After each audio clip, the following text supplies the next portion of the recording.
First of all, I kind of want to introduce myself just a little bit more as to why I'm actually here. I do run the site landlopers.com. By way of background, I was actually an evil lobbyist in DC for about 12 years. And then about 5 years ago, kind of on a whim, I started my website. And 3 years ago, I left that full-time job to do this full-time. So this is my true passion. I never thought that getting into travel and tourism marketing would be my true passion, but it has become my true passion. And it's something I really enjoy doing. That's actually me in Queensland, which we'll talk about in a second. So why did I call this Death of the Press Trip? First of all, that's a lemming, so it doesn't really translate well. Because traditional press trips, even though probably most of you are still running them, they're dying out. Even if you're running them, you don't realize how they've died out. Think about some of the participants on your press trips. Who are they? Where did they come from? With only about 12 travel editors for newspapers in the US left, chances are they're either writing entirely online or they're a freelancer. If you're going to have one writer for one of the big 3 or 4 magazines, you're going to know that.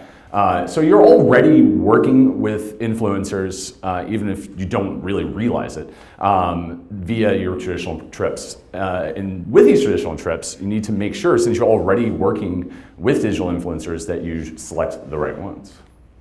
What is a travel blogger influencer? I think the word blogger, I am proud to be a blogger, but it has some misconceptions with it. These are all bloggers, travel writers, influencers, and it's a really amorphous term that unfortunately gets interchanged more often than it should. So let's go through a couple things. A travel journalist is someone that works for a magazine or newspaper. Chris Elliott is a great example.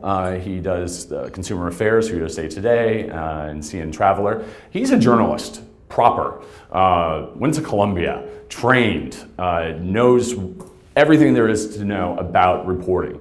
That's different from a travel writer, as you know. A travel writer is about promoting a destination. It really is, always has been. It's about making you feel like you're there, translating that experience into print. Travel blogger can be anything. A travel blogger never has to put pen to paper. They don't have to be a travel writer. I think we always assume they do because the vast majority are. But you can be a highly successful travel blogger by doing only video, by doing only photography. And there's many out there. So think creatively and expand your horizons when you're considering what a blogger really is. They do a little bit of everything. Influencer can be a blogger, but doesn't have to be a blogger. There are some highly successful travel influencers out there who exist only in social media world. They may feel obligated to have a website, but it's usually not very good. And that website really isn't why you're engaging with them. You're engaging with them because they have 1 million followers on Twitter. You're engaging with them because they have 500,000 followers on Instagram. As I said, they can be one and the same. I'm both. I'm an influencer and a blogger. I'm an influencer based on social media metrics, but then I write every day. So they can be the same. Why do you work with us? Put a little buzz up there. For a lot of reasons. One, it's to get to our audiences, obviously. And it helps you get to your target audiences faster and in the best possible way. If you put an ad in a magazine, you have really no idea who you're reaching. Yes, you have the demographics from the magazine. Yes, you understand what their circulation is, but you have no idea who's reading it, what doctor's office is being picked up. You don't know exactly with us, but you have a much better idea. Through social, through our websites, we can tell you just about geographically, demographically, who you're reaching. There are also 3 words that I usually use in talking about influencers. It's trust, immediacy, and perspective. We have spent years developing our communities. We love our communities. Hopefully our communities love us. They trust us. They trust us for our opinions and what we do. For one reason or another, they've identified with us. And I usually compare it to Rick Steves. When Rick Steves came around as a travel guide writer, we didn't need Rick Steves. Arthur Fromer wrote about Paris very well in 1955. So why did Rick Steves become so hugely popular? It's because people identified with his style of travel. They identified with him as a person. They could see themselves traveling with Rick through the back doors of Europe. And that's why he was, and still is, enormously popular. It's not because he's cracked some code about Paris. There's nothing more to crack. It's because they just like him. It's the same thing with influencers in the online world. People do not need my website to figure out what to do in Berlin. Don't need it. Instead, they want to see what I did in Berlin, because for one reason or another, they've self-identified with me. There's something about me, whether my age, where I live, my background, they see themselves in me, and they know that when they travel, they want to do similar things. And so it's that perspective and trust coming together. And immediacy. It depends on the blogger. We're faster than magazines, though, that's for sure. I think a lot of times, when I'm on a press trip or a traditional fam trip, people ask me, so, go back tonight to the hotel and write this all up? I'm like, no, I don't have superhuman powers. I will write about it in the next few weeks or months, but it's not going to happen during the trip. But still, it's a certain immediacy through the website, and certainly through social media. And we're going to talk about campaigns and projects in a second. It's that immediacy through social media, which is so very important for you guys. Where to find influencers? Anywhere with free Wi-Fi, usually. Coffee shop, great example. There are a gazillion, and that's an official number, of agencies out there who want to help you find influencers. Most are crap. Most are very, very bad at finding influencers. Some are good, I will say. And then, my organization and several others are good at doing it. I'll give you a quick example of someone doing it poorly. I live in Washington, D.C., and I write about luxury travel, all right? That's everywhere.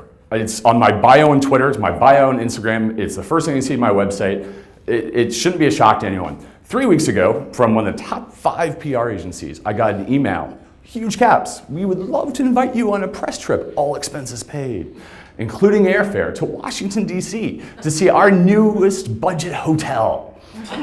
So, I'd be really curious to see how the airfare would work out there. But, and I wrote them back, because, I get a lot of really pointless emails every day, but that really, really ticked me off. And so I wrote them back and said, how did you find me? Did you literally pick my name from a hat? And they copped up to it. And they said, yeah, our bad. We should have done more research. They didn't do any research. So, you've got to vet the agencies just as much as you're going to vet an influencer. If you're doing it in-house, which is great, where do you find them? All the usual places. You go online and you participate heavily in the travel space in social media. That's going to give you, it's going to be the first step actually in building up really strong relationships with influencers, which is absolutely crucial in everything you're going to do. We all know social media takes time. We all know no one has time. We all know everyone's understaffed. You've got to make time. There is absolutely no other choice. Hopefully a number of you, social is your primary job, and so you already know this, and hopefully a lot of you are participating in the 1 million travel and tourism chats that happen every week on Twitter. Pick 2 or 3, do them, put them on your calendar, don't schedule meetings during them, and attend them every single week. You will start to better understand the influencer sphere better than any agency could possibly tell you. You'll see how people interact. You'll see where their strengths are. You'll see how their readers and audiences interact with them. And that's really going to be the best way to find these guys. Yeah, that goes with that. Oh, come back to that in a second. Influencers don't all have to have 1 million followers to be effective. And that's a lesson that's very slowly being learned. I have really good social metrics, and I'll be the first one to tell you that people with 1/4 of mine can be more effective in certain areas than I would. So the example I give is this great blogger. He lives in South Florida. He only writes about the Caribbean. Only thing this man writes about. But he's very good at it. His social metrics are mediocre. If you looked at his Google stats, they're okay. They're not the best. But his audience, his readers, have built up a cult of personality around him. They've made t-shirts about him. They would collectively jump off a bridge for this man. So if you're a destination in the Caribbean, if you're a hotel in the Caribbean, if you're not working with them, you're insane. So you've really got to look at how the readers and audiences engage with influencers to really get a better example. If you only went by the numbers, you would look at the guy with 1 million followers with no engagement and say, oh yeah, we'll just go with this guy. He's got 1 million. It's 1 million opportunities to see, whatever the heck that means. Better though is engagement. Engagement is much harder to quantify, which is why a lot of people don't do it. It really takes a lot more time, but it's going to be worth every second you put into it, every cent that you spend trying to figure that out. We figured that out on Facebook, we figured that out on Twitter, we have not figured that out yet on Instagram. So, to the world, just because they have 1 million people on Instagram does not mean they're effective. Instead, look at their photos. See how many likes they have on each photo. See how many comments are on each photo. And then, because I'm a social media geek, I have actually gone through the top 20 or 30 travel folks, and I've come up with percentages of engagement for each one. And what I've learned is that a lot of the top people have really bad engagement rates. We're talking at 1 to 2%, and there's a lot of reasons for that. I won't bore you with Instagram data, but what you're looking for is between 5 to 10% engagement. And so if you have someone with 500,000 followers and they have 200 likes on a photo, there is something seriously wrong in that world. That should never be the case. It should be escalating with them. Ultimately, the reason for that, just real quick, is how they gain their audience. So if they get mentioned by Twitter, if they get mentioned by a big publication, then they see a huge increase in followers, but those followers are not daily users of Instagram. They come on once a month, once every 6 months, which baffles my mind since I'm on there every 5 minutes. But they don't go on very much. And so they've gained that follower, yes, but they have not gained their engagement because they just don't engage. And so the best people on Instagram will be those who have built up their communities organically. So that's how you find and engage with influencers. Talking about compensation, it's been coming up a lot. It's kind of the third rail. No one likes to talk about it. I was a lobbyist, so I'll just talk about whatever. Compensation, a good friend of mine runs a digital marketing and destination marketing agency in South Africa. She wrote an article for Trade Press in South Africa recently on this topic, so I'm going to be quoting her a lot because she's awesome. She used to be CEO of Cape Town Tourism.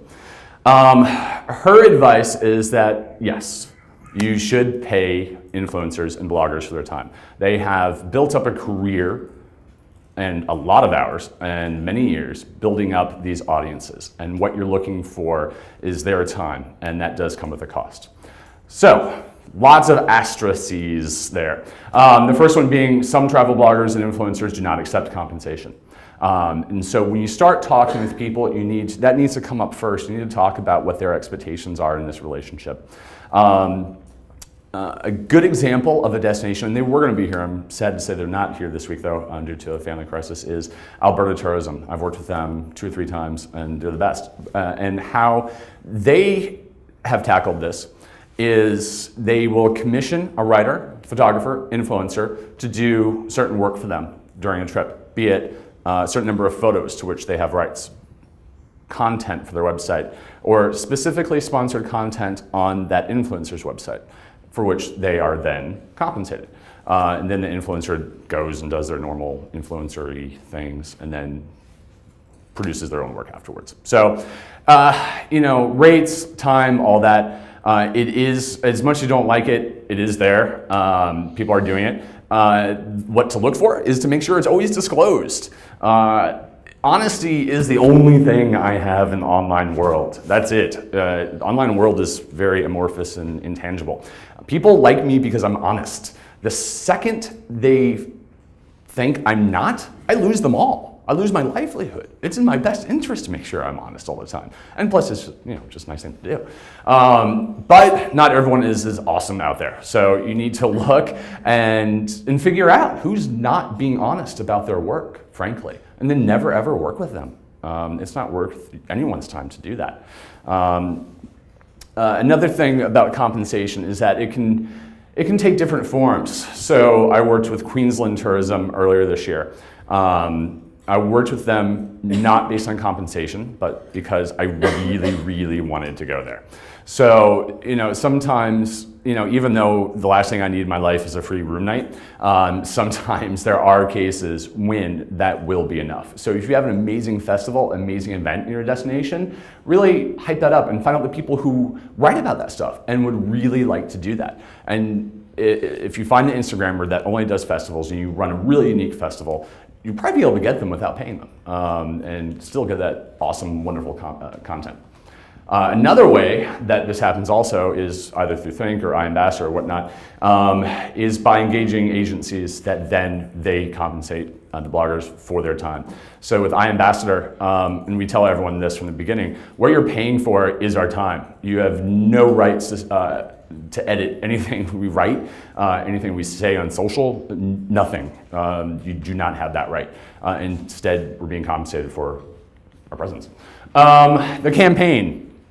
And it's not a fam trip, it's a campaign, it's a project. So much thought should go into this. Because you're working with these digital influencers, you need to maximize their time. Putting them on a traditional press trip is going to be a waste for everyone involved. Everything we do is an opportunity to create. So a traditional journalist, let's say they have a letter of assignment, they're going to Vegas to write about a new nightclub opening up, all right? You may not care necessarily where they eat lunch that day. You may not necessarily care about their transportation to and from the airport. For an influencer, blogger, everything is an opportunity to write. I publish every day of the week. I have huge content demands. I need more opportunities to write. If you put me in a nice hotel, I'm going to write about the nice hotel. If you put in a really cool farm-to-table lunch instead of just putting me off at Denny's or something, I'll write about that cool farm-to-table lunch. You're going to spend this money anyway, or you're going to engage with partners who will give you a compensated room anyway. Make sure it's something that we can create content around. Don't assume that something will just be forgotten. I mean, it will be forgotten if it's forgettable, frankly. These campaigns succeed based on the amount of work that you put into them. And they are more work, but they pay off dividends. Along with this, you should have a well thought out itinerary working with the bloggers rather than getting an itinerary the day before, like I just received. You should be communicating with them weeks in advance to figure out their needs, their wants, their wishes. Not only that, we were just chatting about this, bloggers, we do stuff every day. Which means we need time to do stuff every day.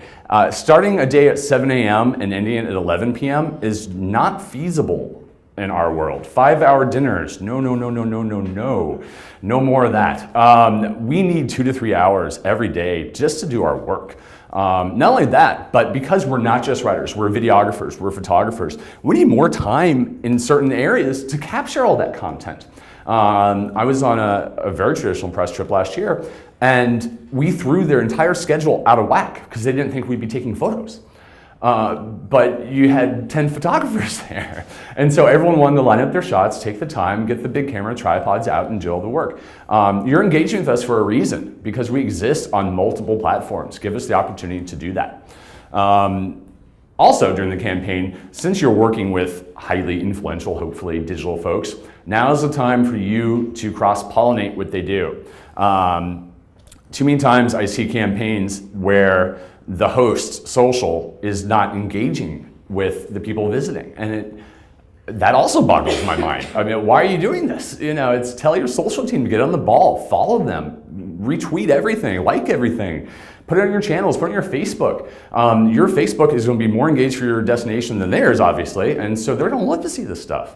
Also, and this depends, it depends on the person, depends on the project, also put aside budget to do some targeted buys on Facebook and Twitter and maybe Instagram. Really haven't had enough time with their ads lately to promote really excellent content that pops up. So, good example, Jordan, the country Jordan, has been running a gazillion influencer trips. What they do during the week is they'll select 2 or 3 really wonderful tweets. A tweet that captures a moment, an image, something that's iconically Jordanian. And then they put in couple $100 to promote that on Twitter and have that be a promoted tweet. Same on Facebook.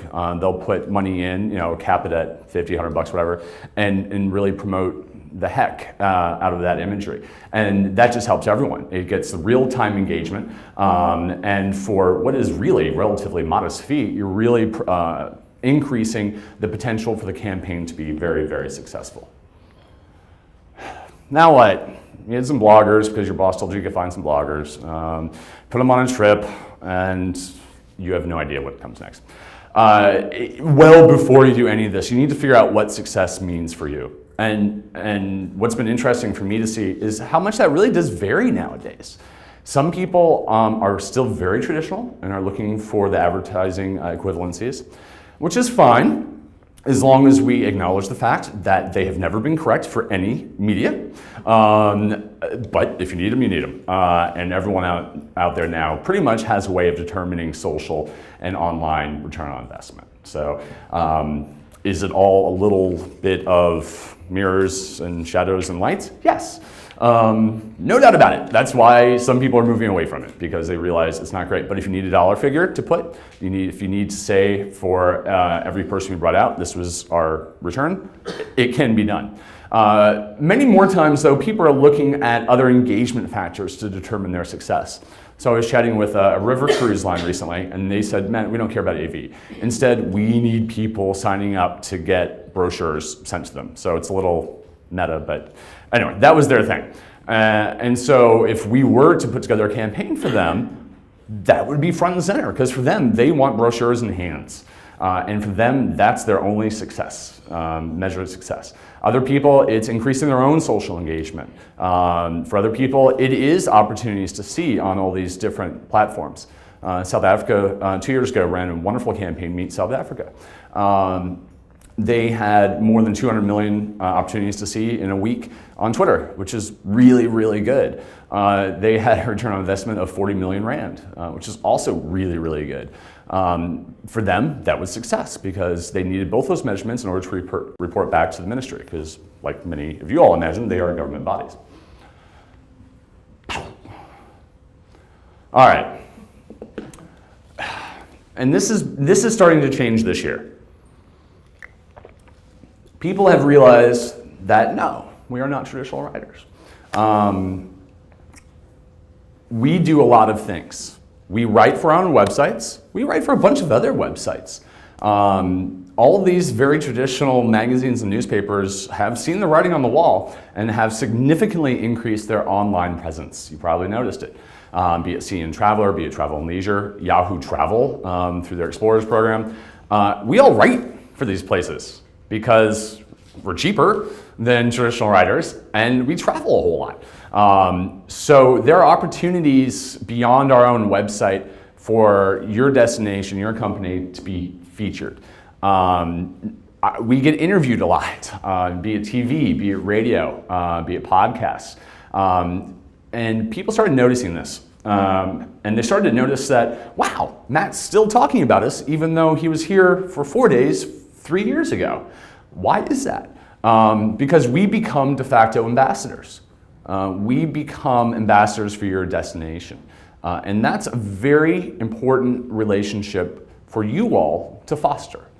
And so instead of looking at this as, we have a trip coming up in April, let's bring 5 influencers out, we'll look at their posts and we'll give them all a pat in the back. Think about how you can extend that relationship, how you can extend it and make it a longer term relationship, how you can keep those lines of communication open to really help yourself, not obviously, but you get a lot more from that 1 week than you would ever get from anyone else. It can be done in a bunch of different ways. It can be done through Twitter chats throughout here. It can be done through commissioning for your website, special content pieces written by the influencers. It can be just being a nice person and reaching out to them every now and again and congratulating them if they win an award, saying hi. I got an email today from Alberta congratulating me on something. You know, we've become friends. When you're friends with someone, you're more likely to help them. You're more likely to do things. And so when you do get that press release, number 1,000 of the day, you're more likely to share it from a friend than you would anyone else. Okay. All right, a few don'ts. This is pretty basic. We hate press releases so much.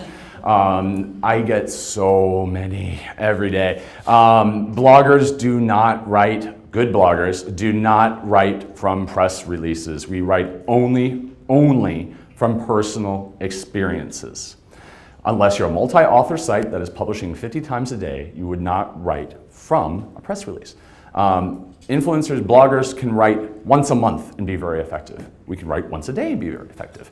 The only reason why we regurgitate press release material is if we were like a Yahoo or a CNN Travel and needed to publish those 50 times a day for SEO love. So please, instead of that, just send us an email. Introduce yourselves. Most 99% of press releases I get are from people who have never reached out to me before in any shape, manner, or form. Be it on social, be it anyway. You know, it's just a random stranger just showing up at my door. So, hey, we have a festival. This goes back to what is really very traditional PR, building relationships. It's the same lessons, it's the same skill sets. It's just in the digital arena. Research, yeah, my story about DC, that still boggles my mind. Don't expect them necessarily to be billboards for them. You know, yeah, you brought them out, for you, I mean. Yeah, you brought them out, yeah, you had a good time with them, but, and hopefully you have a long-term relationship, but don't expect them to always be your mouthpiece, because we have a lot of things going on. Don't be vague about expectations. Almost every trip that I do now, there's an agreement that I write in conjunction with them to figure out what we want from each other, what expectations I have of them, and what expectations they have of me. That way, there's no amorphous, but we thought you would write 4 posts, and you did too. You know, it's really important, I think, to be upfront about that. And the good ones will appreciate that you're really laying things out in the beginning. There is no barrier to entry for bloggers, which is good, but it's also really bad because it seems like, and it is, you know, a wonderful job, you know, living the life. Unfortunately, that means that there's a lot of subpar bloggers out there. It's one reason why 3 years ago I helped co-found the Professional Travel Bloggers Association, and I'm currently on the board, PTBA. Look it up. You all can join as destinations. There are barriers to entry for that association. You have to have a certain amount of time in the profession. You have to be a professional. You have to have certain analytics. There is a threshold to meet. And it's through that organization that you can find what we hope are truly professional travel bloggers out there. But with that, just one quick second, don't feel pressured to say yes to everyone that shows up on your doorstep. I know that TripAdvisor has scared all of us for a lot of reasons. Don't feel pressured. You know, if they say, hey, I'm coming, can we have 22 room nights? You know, say, no, you're insane. No, you know, I'll give you a city pass if you want, but don't feel pressured just because they have an online presence. You know, if it's someone awesome coming, then find a way to work cooperatively. So, all right, I want to give you all time for questions. So this is me hugging a koala, which is awesome. This is all my contact information. Please follow me. And that's about it. I'm going to take some questions. Thank you. Hope that was okay.